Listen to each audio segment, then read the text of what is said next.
this is an iHeart podcast. Guaranteed human. On eBay, every find has a story. Like if you're looking for a vintage band tee, not just a tee, the band tee. You wore it everywhere until your ex-boyfriend stole it. Now you're on eBay, and there it is. Same tee from the same tour. The things you love have a way of finding their way back to you, especially on eBay. Where else can you find that mint trading card you search for everywhere that's out of print? Or your first car, the one you wish you'd never sold? It has to be eBay. Shop eBay for millions of finds, each with a story. eBay.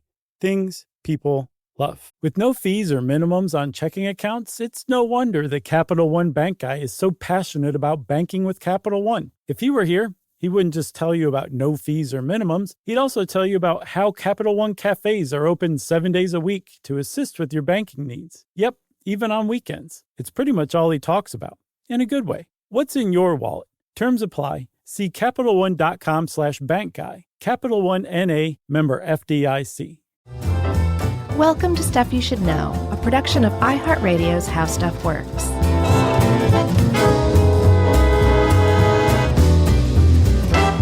Hey, and welcome to the podcast. I'm Josh Clark. There's Charles W. Chuck Bryant.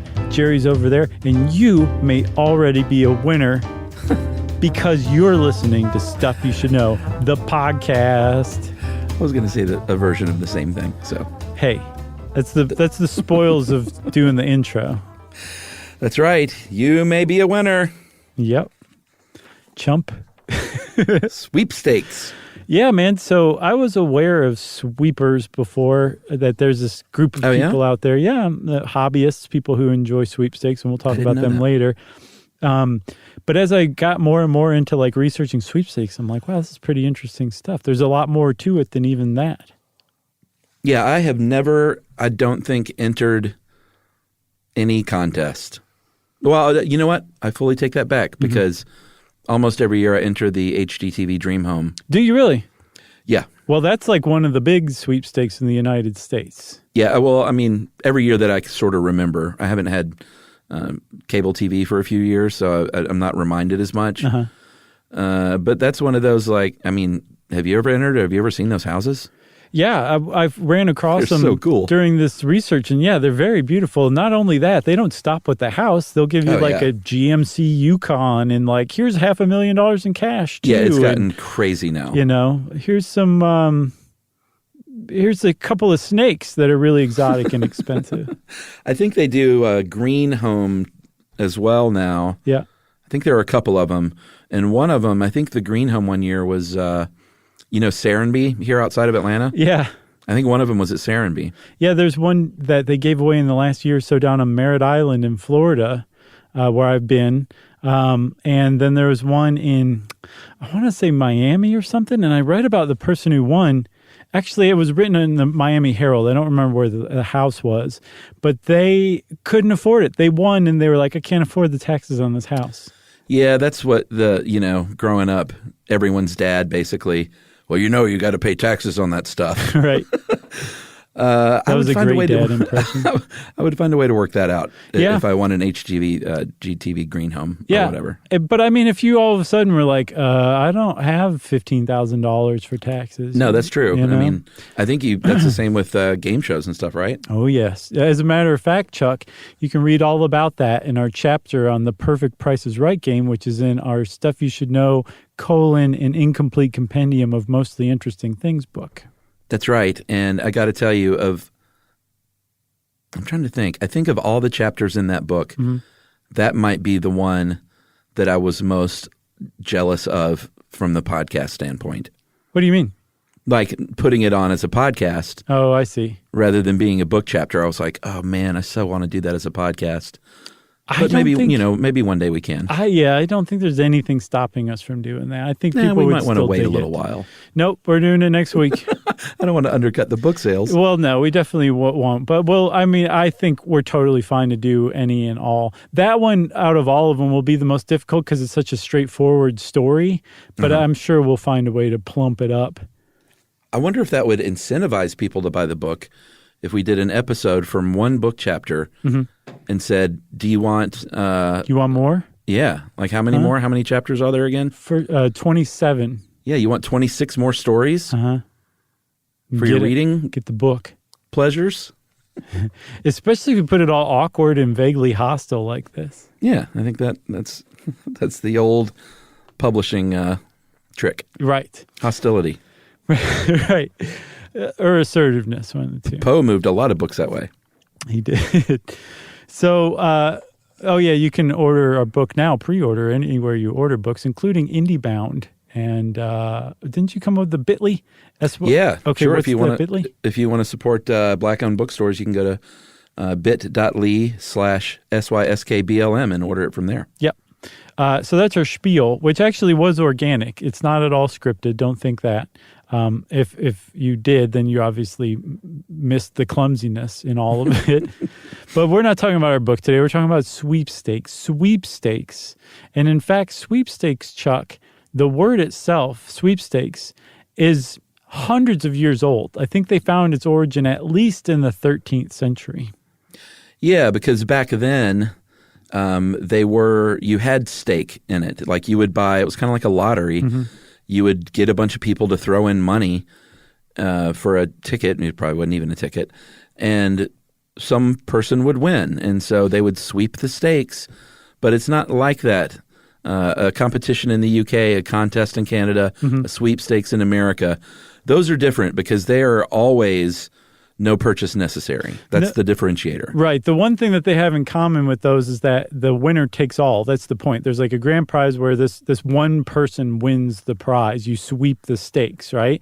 But that is totally different from a lottery. And a lottery is self-sustaining, so much so that you fund educational systems with lottery proceeds. That's how self-sustaining it is.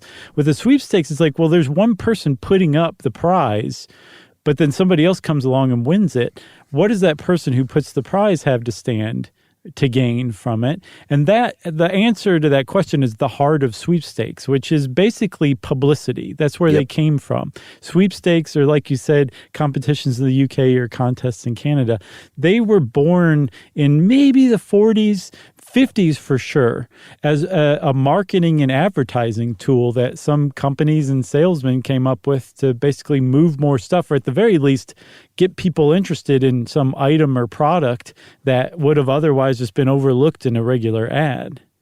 Yeah, and sometimes it was, and still can be, very blatant in that there's a code on a product. Mm-hmm.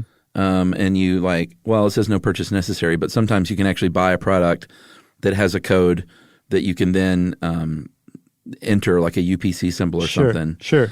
So sometimes you do have to buy things, but sometimes it is literally just and it doesn't even have to be a new thing, but it oftentimes is a new product, maybe from an old stable, like a new kind of toothpaste from Pepsodent or something, or Colgate, and they're just trying to drum up PR, and a good way to do it is to give away $50,000 and get people just in that aisle of the store. Right. And so and have them say like, well, I need some toothpaste. I normally get Colgate, but Pepsodent has a $50,000 sweepstakes right now. I'm just going to buy the Pepsodent this time. I'd be a fool not to. Yeah. How can I lose? And they hopefully from that point on, they'll keep buying Pepsodent, right? So that's a way to drum up sales. But you said something that was really important. One of the things that differentiates a sweepstakes on purpose from, say, like a lottery, is that there's no purchase necessary to win. And in the United States, no purchase necessary is like just common vernacular. Everybody knows that phrase. That came from what's known as sweepstakes law, which is to get around rules and regulations against lotteries in the United States. Yeah, gambling. One of the ways that they did that was to create this other way to enter. You didn't, yes, if you bought this tube of toothpaste, you automatically had your entry form right there because it came with the package. But if you didn't want to buy the toothpaste, but you still wanted to enter the sweepstakes, they had to afford a way for you to get an entry form and enter without any kind of purchase whatsoever. And then that entry had to be as valid or eligible to win, have the same chances of winning as somebody who did make the purchase. No purchase necessary to win. Yeah, the other thing a sweepstakes will do is give you and this has changed over the years, obviously, but give a salesperson a lead. You got to get those Glengarry leads, or you're on the way out the door with no job, basically. Yeah. So in the old days, it was let's say it was like a sweepstakes if you bought a blender. If you didn't buy the blender but you entered the sweepstakes, at least that would be your information to blender salespeople. Right. That would be like, well, they were looking at blenders. I know that much, or else they wouldn't have even known about this. Right. These days, obviously, like with social media, that's a big way that it's done. It's all done virtually.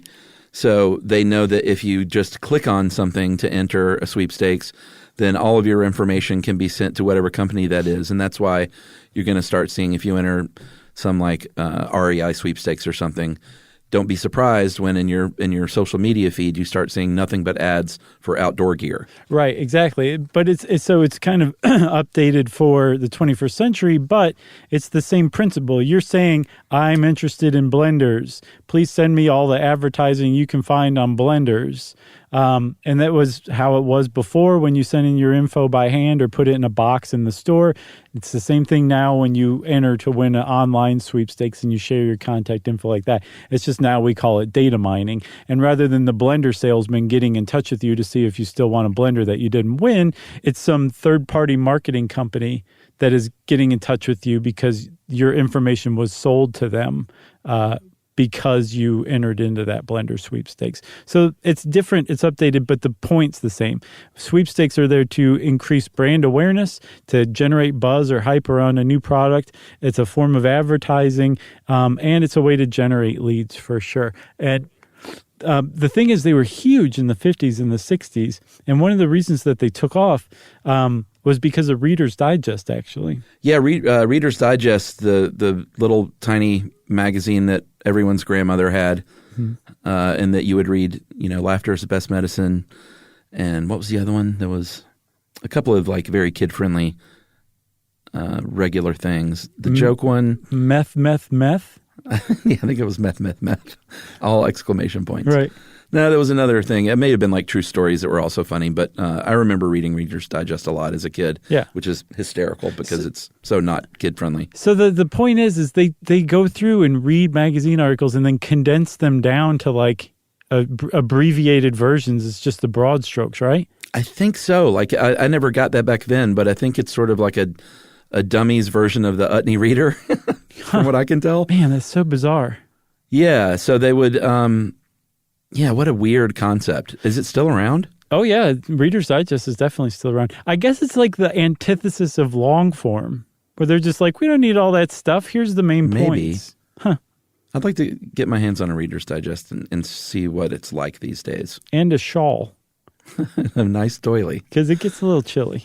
So that was always the joke with growing up in my church, was whenever the keenagers, which is what they call the old folks, it's adorable, would have an outing, the lady, this one woman would get up and say it, and it'd be like July, and she'd say, and remember to bring a sweater.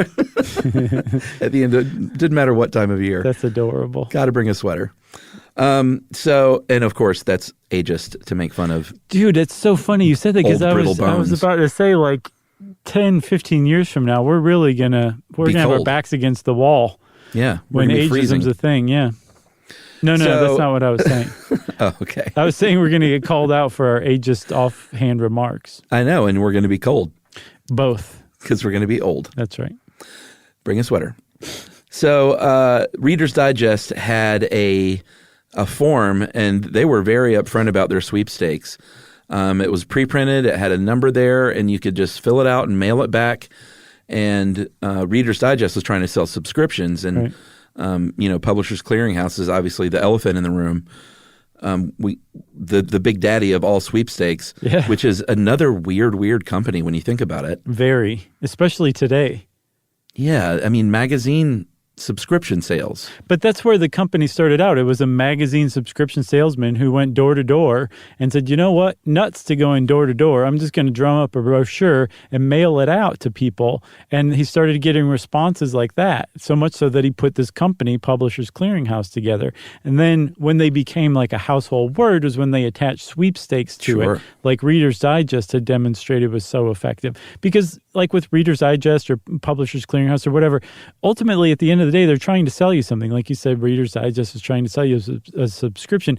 They're attaching the sweepstakes to it because they're using that age-old lever of, hey, everybody, check it out. It's a big deal. We're giving away $1 million. And also, here's everything you need to order as many subscriptions as you like from us.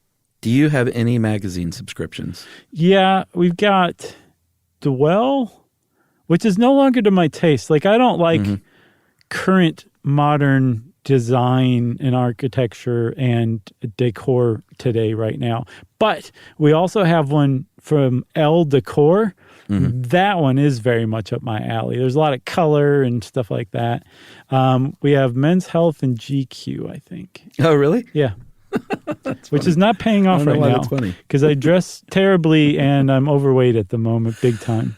Emily gets, she gets a few home magazines.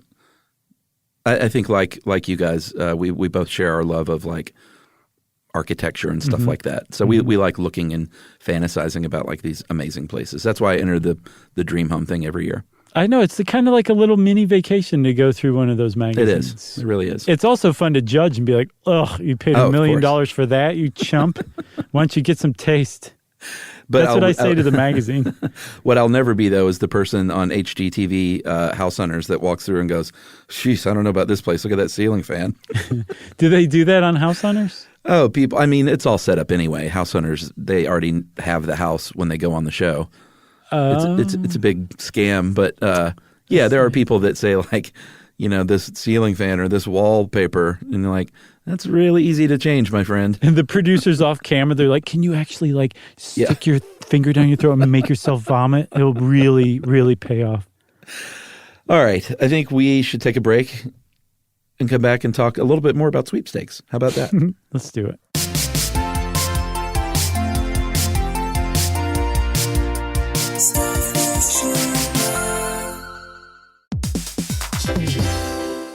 If you own a home, you already know stuff breaks. It's not if, it's when. And somehow it's always like the AC in July or the fridge right after you go to the grocery store. That's why you always hear people say they don't make appliances like they used to, because it's kind of true. That's right. Good thing there's American Home Shield. With an AHS home warranty, they can help fix major home systems and appliance breakdowns like your AC, plumbing, or fridge. And if they can't repair your covered item, they'll replace it, no matter how old it is. And that's huge, because fixing an AC can cost a lot. Like, hey kids, our vacation is canceled a lot. Plus, as a benefit to select plans, you can get real-time video help from live repair experts to troubleshoot home hassles at no extra cost. Listen, everybody, home ownership is already stressful enough. No need to upset your wallet. So check out American Home Shield now and get 20% off any plan at ahs.com/SYSK and see promo details.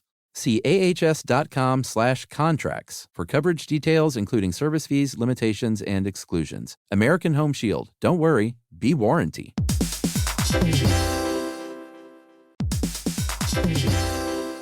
Hey everybody, we want to talk to you about The Big Bang Theory. That's a show that became one of the most defining sitcom of its era and really built a fan base around its memorable characters and unique group dynamic. That's right, which is why we think you'll enjoy the official Big Bang Theory podcast. It's back, covering seasons 3 and 4 of the show. Host Jessica Radloff sits down with crew and cast members like Kunal Nair, who plays Raj, Mayim Bialik, who plays Amy, and Kevin Sussman, who plays Stuart. That's right. You're going to learn all about the Easter eggs you may have missed, behind-the-scenes stories, and how certain real-life relationships shaped some of the most memorable storylines. Yeah, there's cast reflections years after the series aired and expanded content around famous episodes and storylines. It is exactly what you're looking for if you're a fan of the Big Bang Theory. The season is on video, so watch the official Big Bang Theory podcast on HBO Max, or listen wherever you get your podcasts, and stream episodes of the Big Bang Theory on HBO Max.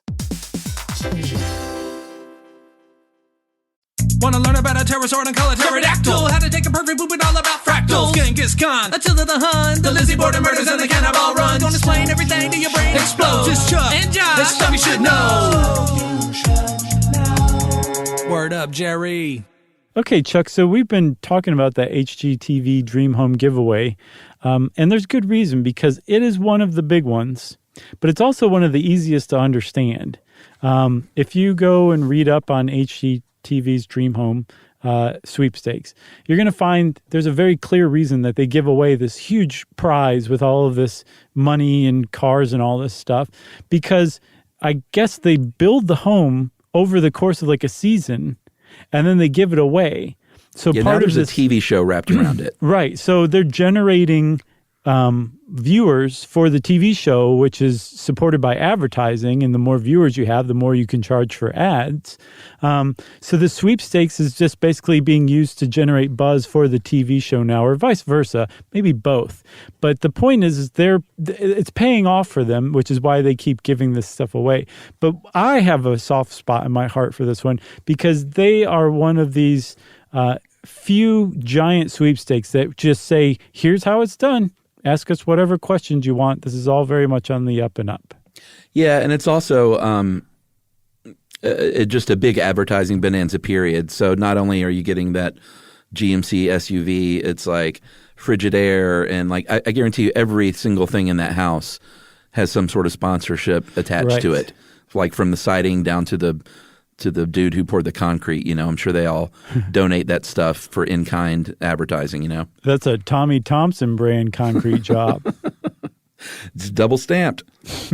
But yeah, HGTV is very cute. Like they have I think they actually have a regular drawing, not even a computerized drawing. Like they do it the old-fashioned way, right? Dude, yes, they should, but I just had a stroke of genius. We should get HGTV's Dream Home Sweepstakes to sponsor this episode. That would be great. That would be full circle. Yeah, and maybe put your thumb on the scale for one of us. Yeah, right. Yeah. So with the Dream Home giveaway, the way that they hold the sweepstakes is through what's called a random drawing method, where if you enter, you can enter by mail, I believe, which is the old-fashioned standard way. Yeah. You can also do it online, which is far and away the much more common way to do it now. Yeah, that's the way I do it. But either way, you're going to have your entry placed into a bin. They have actual physical bins. Like I get the impression it's a 55-gallon drum. And your entry, your physical paper entry goes into that drum. Or if it's online, it goes into a virtual bin. And then at the end of the contest, these bins have maybe like 50,000 entries in them each. And then they're sealed off and a new bin started. And each bin's numbered, right? And then at the end of the contest, they put the number of ping pong balls as there are bins. Mm-hmm. Put those in a lotto machine, pick one, and all of a sudden you have your bin number. And now things are getting for real, are they not?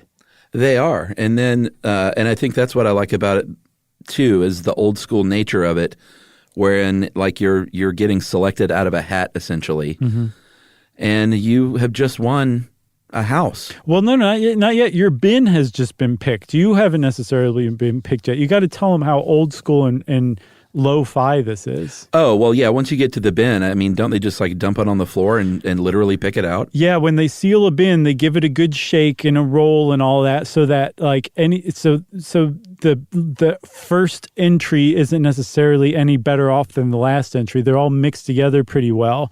But then, yeah, they dump it onto the floor and they take an HGTV employee, blindfold him or them, and push them toward the pile of envelopes, hopefully without them falling down, although if they do, it's on a pile of envelopes, so it's not too bad. And then they just grope and grab one, and that's your winner if it's a physical one. If it's a virtual one, a computer program runs through all the names in that bin, and then the employee presses the space bar and stops it. Either way, it's a random person picked. And I love it. You might as well be conducting like a Catholic Church fair drawing at that point. When you have somebody blindfolded grabbing at a pile of envelopes, that's the level that you're at. Yeah, you know what would make it even better? is if they did that, but instead of choosing the winner, they chose like 5 different names, and then they had those people come in, and they had David Bromstad holding up 5 matchsticks with his hand in front of the camera, and each person had to draw a matchstick, and the longest stick wins the house. Who's David Bromstad? Is he from Stranger Things? No, he's HGTV. No, that makes more sense than he's the guy that's like now covered in tats that didn't used to be covered in tats. No idea. Wait, was he the trainer who recently had a heart attack, but now he's on this blood thinner? I don't think so. No. He's I mean, now another show he does is the lottery dream home. Like he gets lottery winners and tries to sell them shows them houses. Huh. No, I've which never is kind heard of a that depressing guy. show, actually. Is there? Yeah, I don't. We've done one on lotteries before, but did we touch upon like how tragic most lottery winnings are? Yeah. Okay. I think so. Yeah, so I can imagine that show's a bit of a downer if you really think about it. It can be.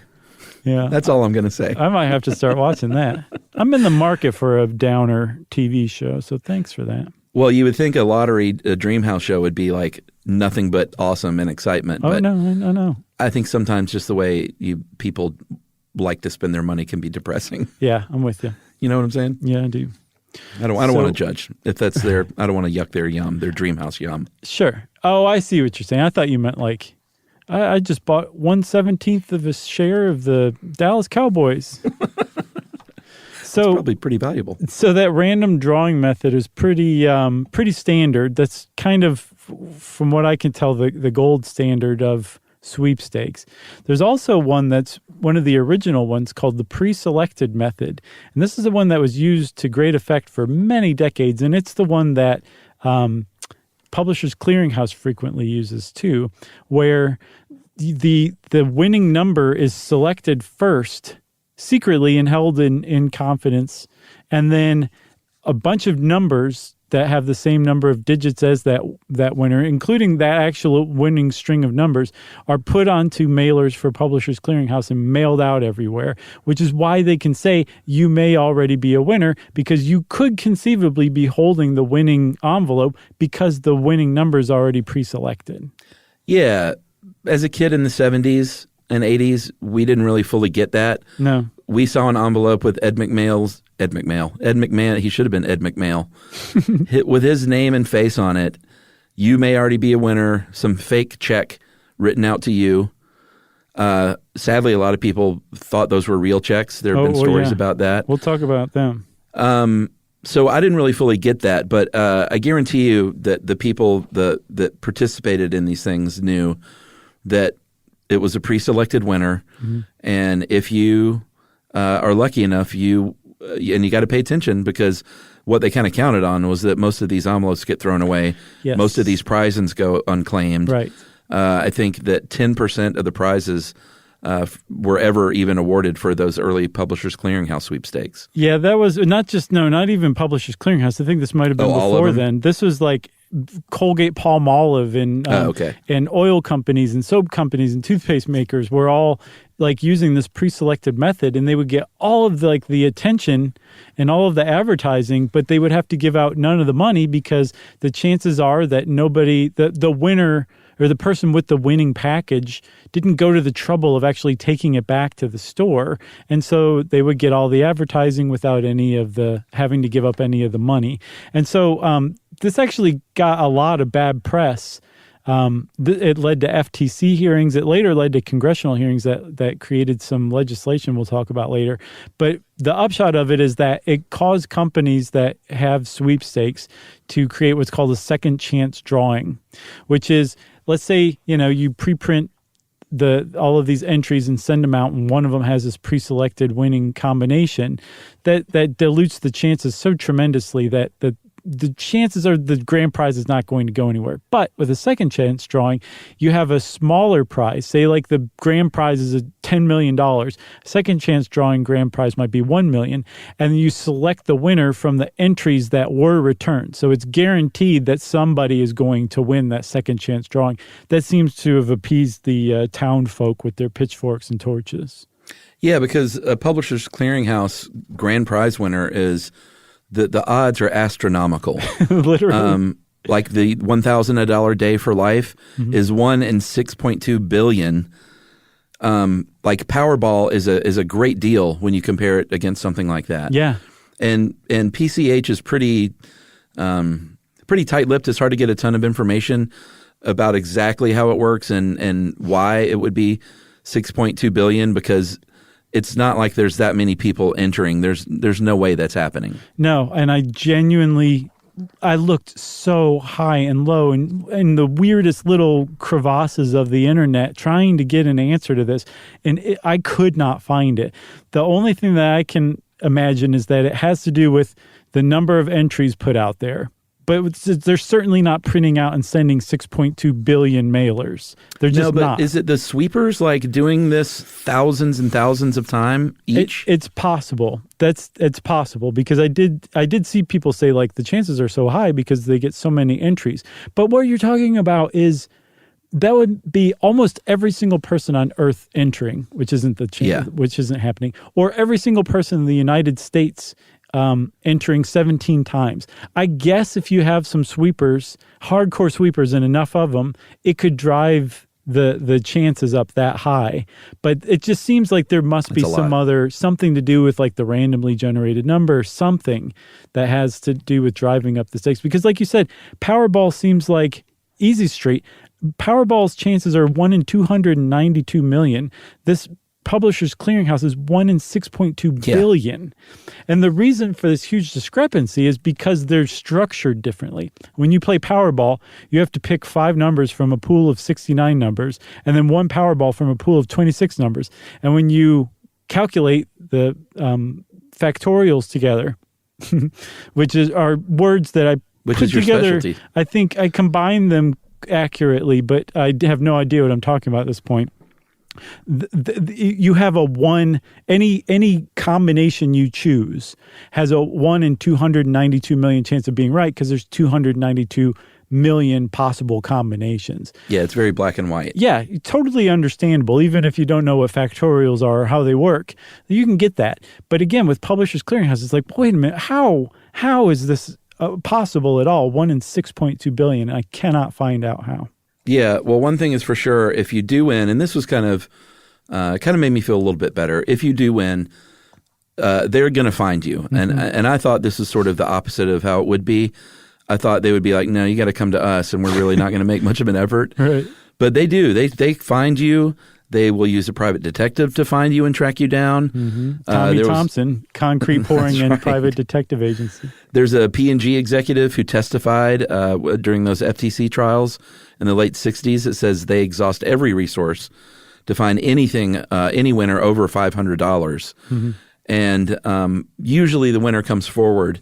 But I guess it's good to know that they do make an exceptional effort. And you can't have grown up in the 70s and 80s without knowing about Ed McMahon and Dick Clark and the Publishers Clearinghouse Prize Patrol coming to people's houses with balloons and confetti and champagne and a giant check and knocking on your door with a camera crew. Like, that was as much as of America as like baseball and apple pie, basically. For sure. And like, people talk about the Mandela effect and the Berenstain Bears effect and all that.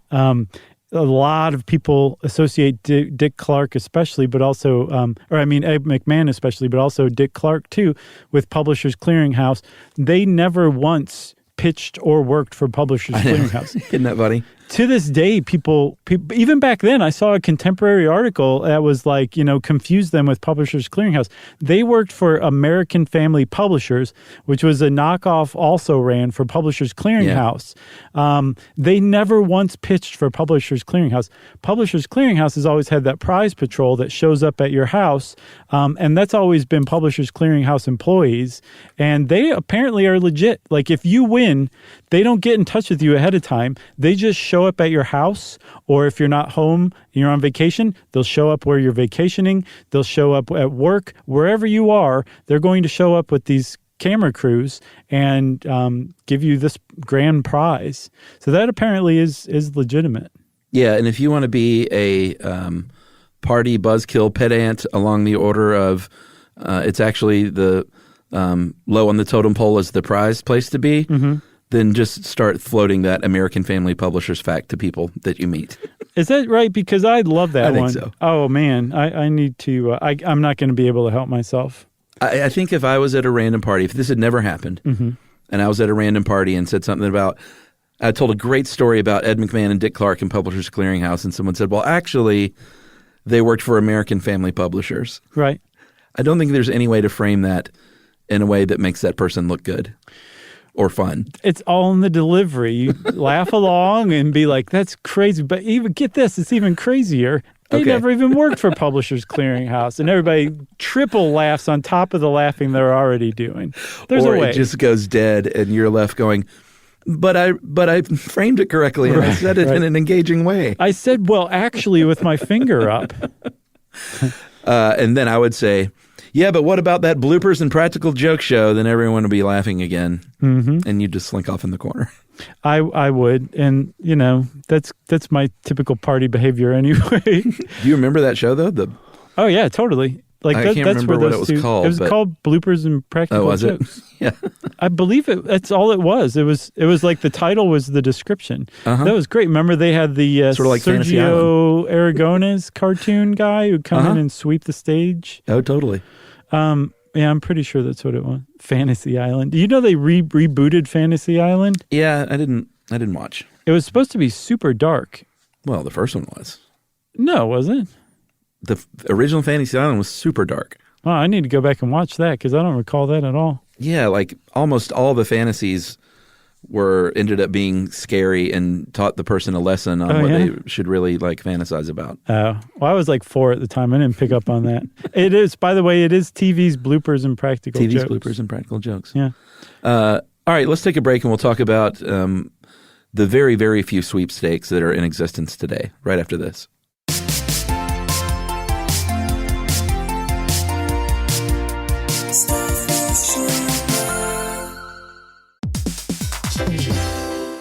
If you own a home, you already know stuff breaks. It's not if, it's when. And somehow it's always like the AC in July or the fridge right after you go to the grocery store. That's why you always hear people say they don't make appliances like they used to, because it's kind of true. That's right. Good thing there's American Home Shield with an AHS home warranty. They can help fix major home systems and appliance breakdowns like your AC, plumbing, or fridge. And if they can't repair your covered item, they'll replace it, no matter how old it is. And that's huge because fixing an AC can cost a lot. Like, hey kids, our vacation is canceled a lot. Plus, as a benefit to select plans, you can get real-time video help from live repair experts to troubleshoot home hassles at no extra cost. Listen, everybody, home ownership is already stressful enough. No need to upset your wallet. So check out American Home Shield now and get 20% off any plan at ahs.com/SYSK and see promo details.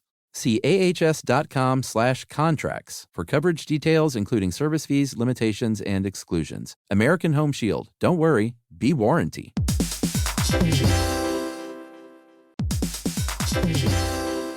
Hey everybody, we want to talk to you about The Big Bang Theory. That's a show that became one of the most defining sitcom of its era and really built a fan base around its memorable characters and unique group dynamic. That's right, which is why we think you'll enjoy the official Big Bang Theory podcast. It's back, covering seasons 3 and 4 of the show. Host Jessica Radloff sits down with crew and cast members like Kunal Nair, who plays Raj, Mayim Bialik, who plays Amy, and Kevin Sussman, who plays Stuart. That's right. You're going to learn all about the Easter eggs you may have missed, behind-the-scenes stories, and how certain real-life relationships shaped some of the most memorable storylines. Yeah, there's cast reflections years after the series aired and expanded content around famous episodes and storylines. It is exactly what you're looking for if you're a fan of The Big Bang Theory. The season is on video, so watch the official Big Bang Theory podcast on HBO Max, or listen wherever you get your podcasts, and stream episodes of The Big Bang Theory on HBO Max.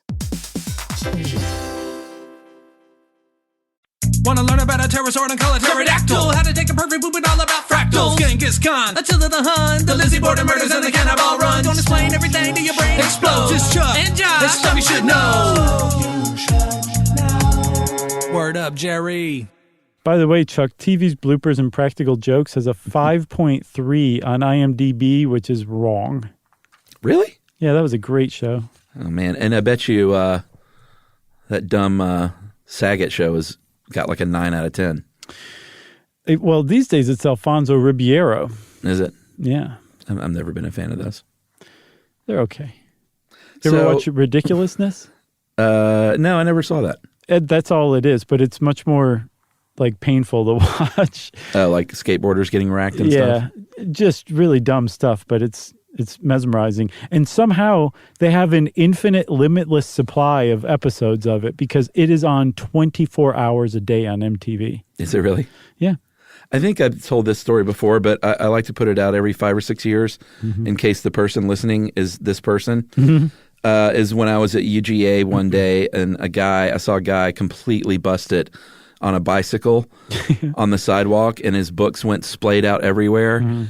And the very first thing he did was and he was laying down on the sidewalk, was put his hand under his chin and act like he was reading a book. Oh my God. That's amazing. And like, if you're out there, dude, please send us an email, stuffpodcast@iheartmedia.com.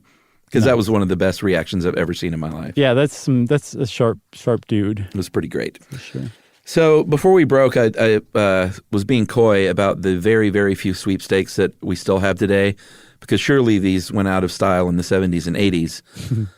Not true. There are about 400 million annual sweepstakes in this day and age. Isn't that nuts? That is, and I'm sure that counts every dumb iPhone app sweepstakes to win 10 cents, but that's still 400 million. Yeah, that's still a sweepstakes that you can go play. Whereas before, I think at its first heyday in the 60s, the mid-60s, the FTC calculated there was something like 600 national sweepstakes. And yeah, 4 million is a lot more than 600. What's crazy is those FTC hearings actually tried to put a clamp down on everything, and it didn't work, and they ended up expanding and exploding even beyond that.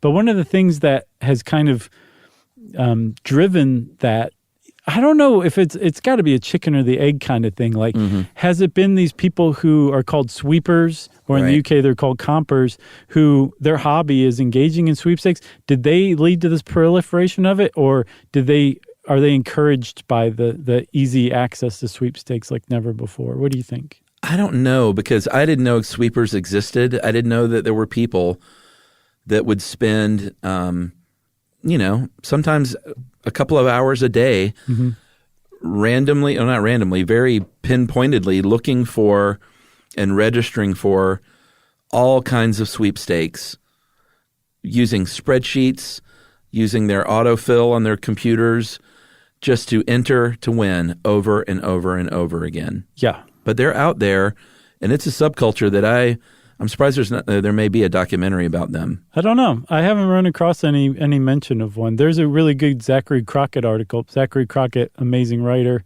who I don't know if he still writes for Priceonomics or not, but just amazing. He, of course, did one on this subculture. But he said that like a good, normal sweeper, somebody who's like a genuine hobbyist, is doing this for hours and hours a day and entering up to hundreds of sweepstakes every day.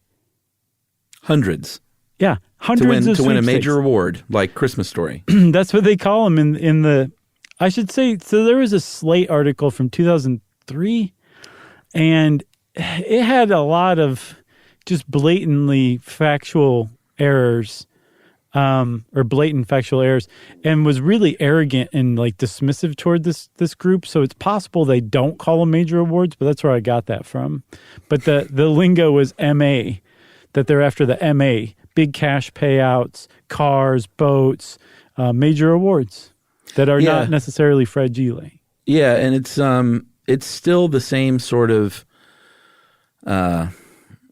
like we said, with social media, it's a little bit different how it goes, but it's still the same kind of aim, which is to build brand recognition.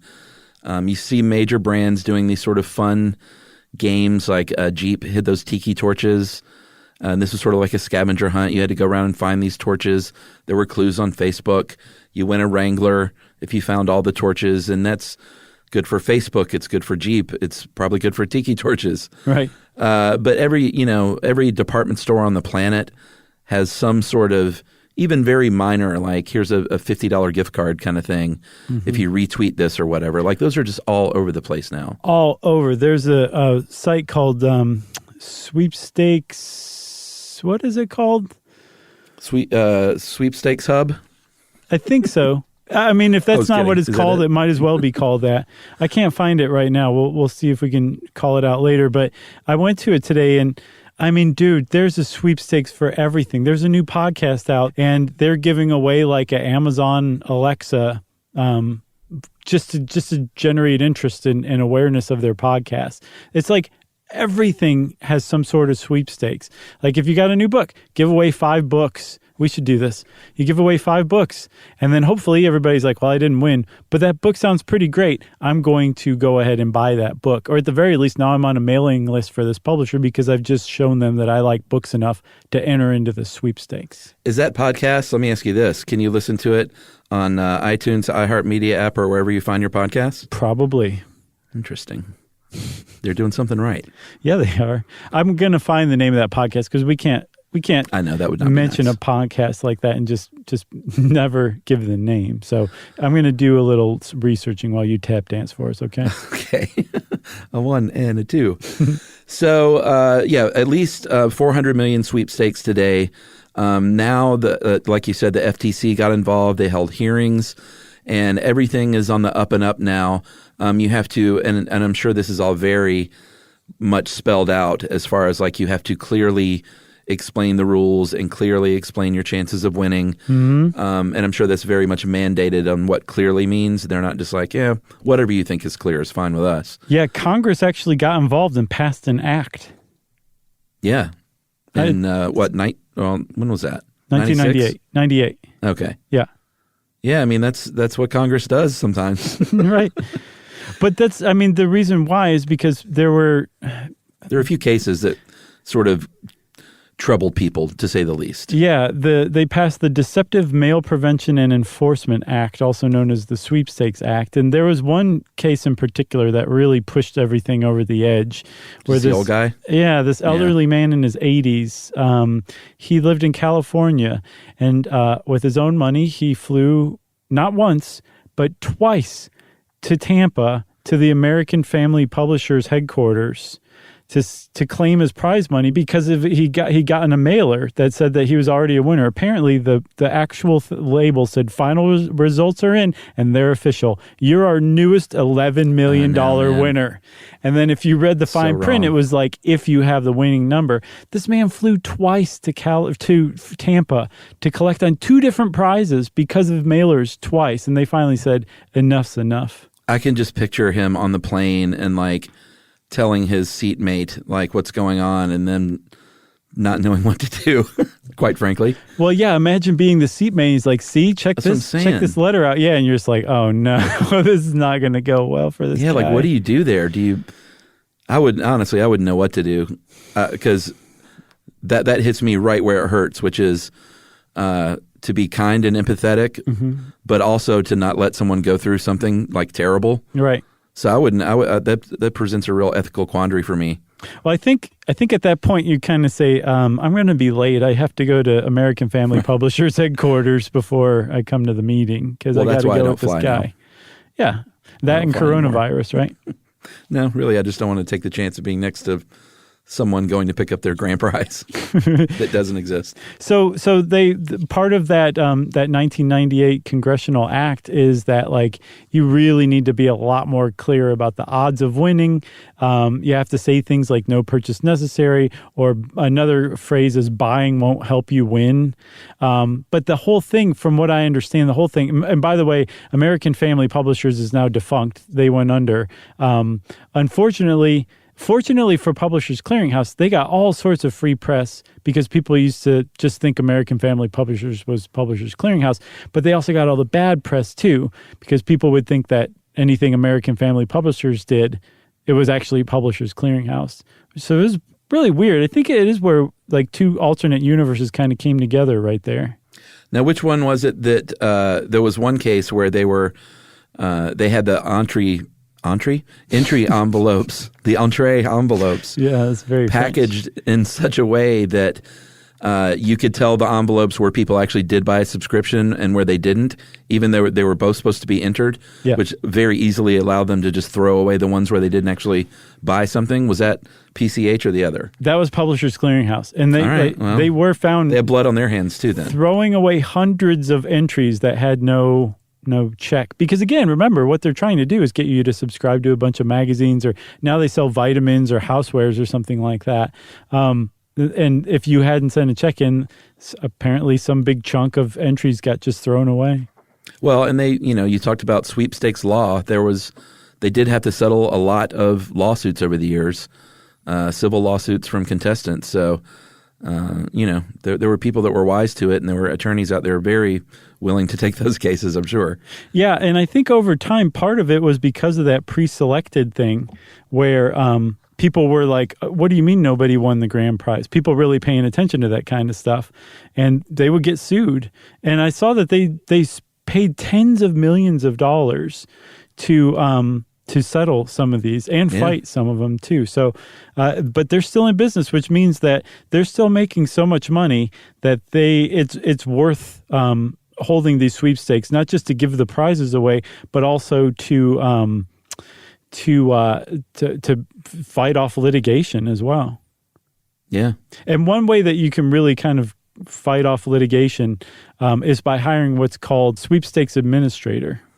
Yeah, like there are companies that will fully execute the contest from beginning to end. You hire them. It's like hiring a caterer. Yeah. You don't have to worry about the little stuffed mushrooms. Like they're going to do it all. They're going to come in, administer it in a way that's above board and legal. You don't have to worry about the hassle. You just got to pay them their VIG, and you're all set. Right. It's hard to believe that there are companies out there that do this, but there are. So as much as like the PCH seems a little hustly, it is a legitimate sweepstakes company. It's not a scam, but there are plenty of scams out there. Yeah. And in fact, PCH has to warn the public how to look out for scams. One of the biggest ways is that if you are contacted via email, phone, Facebook, something like that, saying that you won a big prize, that's automatically wrong because they send their prize patrol out for their biggest prizes, and that's really legitimately how you would find out as they show up at your house. Yeah, and these are all they seem like no-brainers to people like us, but to a lot of people, they fall for this stuff, and it's really sad. If you get anything that says you've won something, all you got to do is prepay this tax. Anything asking for credit card information, any kind of payment whatsoever, is 1,000% a scam. Right. Every time. Anytime. A lot of times it's a front for like malware. They might ask you, like I said, for your social security number, your credit cards. Just don't fall for that stuff. Don't give anyone information like that. No, and you will need to give them your Social Security number eventually if you win any prize over $600 for tax reporting, because remember, taxes are a thing. But they're not going to hit you up over Facebook Messenger and tell you won a prize, so give me your Social Security number right now. The thing is a lot of people who play this are elderly, and they are preyed upon, and there are a lot of scams out there. I saw some figure in the tens of billions of dollars that is lost to scam sweepstakes every year in the United States. That's insane. It's an insane amount of money that's being lost, and that's just sad. It is super sad.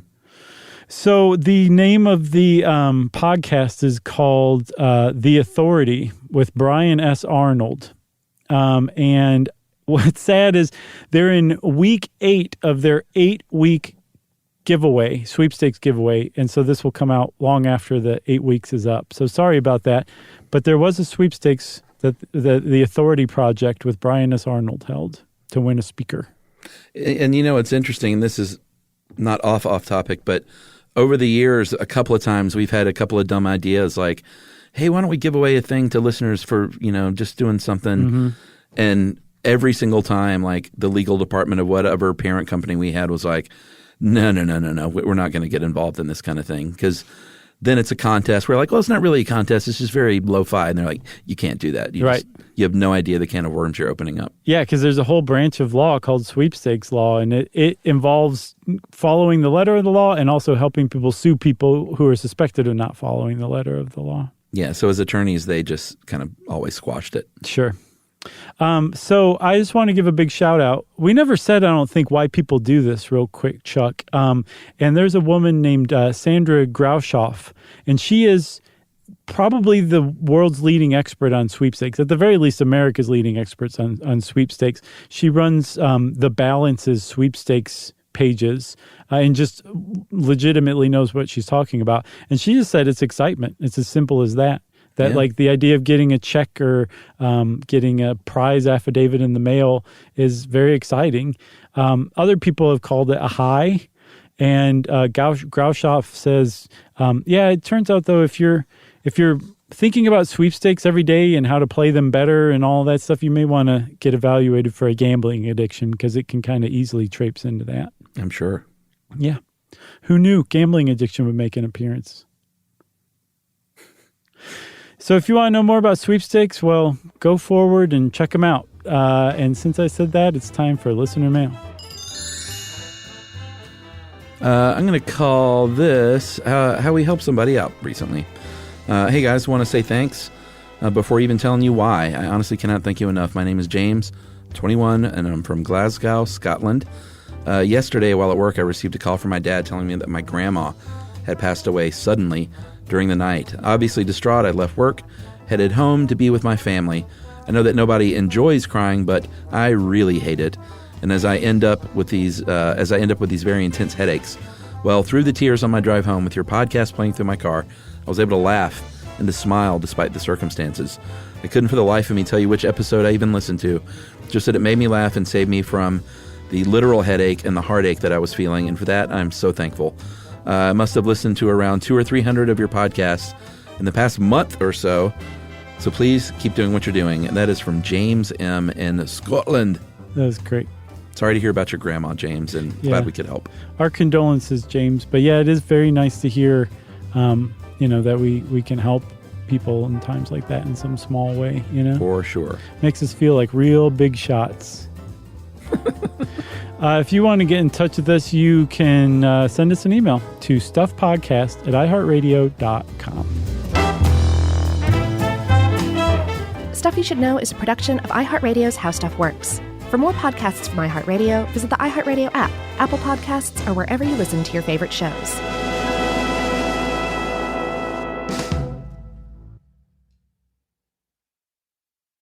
Introducing the all-new Mazda CX-5, featuring more connection. Hey Google, where's the nearest Pilates class? Safety that has your back. More discovery on the scenic routes. More passion in the details. And more control in changing weather. The all-new Mazda CX-5. More to move every side of you. See it in 5 films at MazdaUSA.com/5sides. Google is a trademark of Google LLC. Sequences shortened and simulated. Everyone knows winter is the real mess maker. You don't need WeatherTech floor liners for summer unless you hit the beach and half the beach ends up back in your car, or the campsite dirt ends up in your trunk. Then you'd want a cargo liner, or a road trip goes sideways, lemonade spills, ketchup goes rogue, ice cream drips. Yeah, you'd be pretty happy about those WeatherTech seat protectors. So just to be clear, as the mud you're inevitably going to step in this summer, you don't need WeatherTech unless you plan on doing summer. Visit WeatherTech.com today. This is an iHeart podcast. Guaranteed human.